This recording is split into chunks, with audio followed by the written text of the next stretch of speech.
Assalamualaikum warahmatullahi wabarakatuh. Assalatu wassalamu ala asrofil anbiya'i wal mursalin wa ala alihi wassobihi ajmain amma ba'du.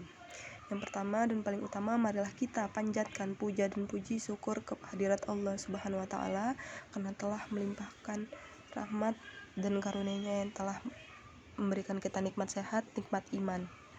Tak lupa pula kita sanjung agungkan kepada baginda kita, Nabi besar kita, Nabi Muhammad Sallallahu Alaihi Wasallam. Izin memperkenalkan diri, nama saya Kurnia Safitri, NPM 2221020285. Saya di sini ingin mempresentasikan makalah kelompok 6 yang berjudul Kewarisan Anak Dalam Kandungan, Anak Zina, dan Anak Li'an. Yang pertama, syarat waris janin dalam kandungan. Janin dalam kandungan berhak menerima waris dengan memenuhi dua persyaratan. Yang pertama, janin tersebut diketahui secara pasti keberadaannya dalam kandungan ibunya ketika pewaris wafat. Yang kedua, bayi dalam kandungan hidup ketika keluar dari perut ibunya, sehingga dapat dipastikan sebagai anak yang berhak mendapat warisan. Anak zina ialah anak yang dilahirkan karena hubungan seseorang laki-laki dengan wanita tanpa nikah. Anak yang lahir karena hubungan tanpa nikah tersebut disebut walad ghairu syar'i, dan anak laki-laki yang menimbulkan kandungan itu disebut ghairu syar'i. Anak ghairu syar'i atau anak zina tadi tidak ada hubungan darah dengan ghairu syar'i menurut hukum, karena tidak ada hubungan waris mewarisi. Anak tersebut hanya mempunyai hubungan darah dengan ibu dan antara keduanya dapat waris mewarisi.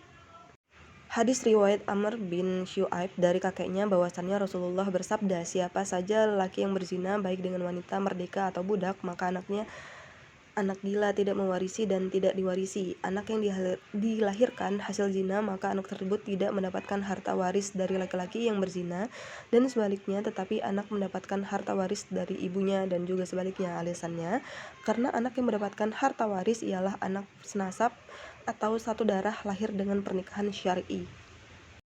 Li'in. Kata li'in menurut bahasa berarti saling melekatkan yang terjadi di antara dua orang atau lebih, sedangkan menurut istilah, li'in adalah sumpah dengan redaksi tertentu yang diucapkan suami bahwa istrinya telah berzina atau ia menolak bayi yang lahir dari istrinya sebagai anak kandungnya, dan kemudian sang istri pun bersumpah bahwa tuduhan suaminya yang dialamatkan pada dirinya itu bohong. Apabila seorang anak laki-laki menuduh istrinya berbuat serong dengan laki-laki lain, kemudian istrinya menganggap bahwa tuduhan bohong, maka pihak suami harus dijatuhi hukuman dera kecuali ia mempunyai bukti yang kuat atau melakukan li'in. Hukum-hukum yang menimpa orang yang melakukan li'an. Yang pertama, keduanya harus diceraikan. Yang kedua, keduanya harus rujuk untuk selamanya. Yang ketiga, wanita yang bermuamalah berhak memiliki mahar. Yang keempat, anak yang lahir dari istri yang bermuamalah harus diserahkan kepada ibunya. Yang kelima, istri yang bermuamalah berhak menjadi ahli waris. Sekian presentasi dari saya, kurang lebihnya mohon maaf. Wabillahi taufik wal hidayah. Wassalamualaikum warahmatullahi wabarakatuh.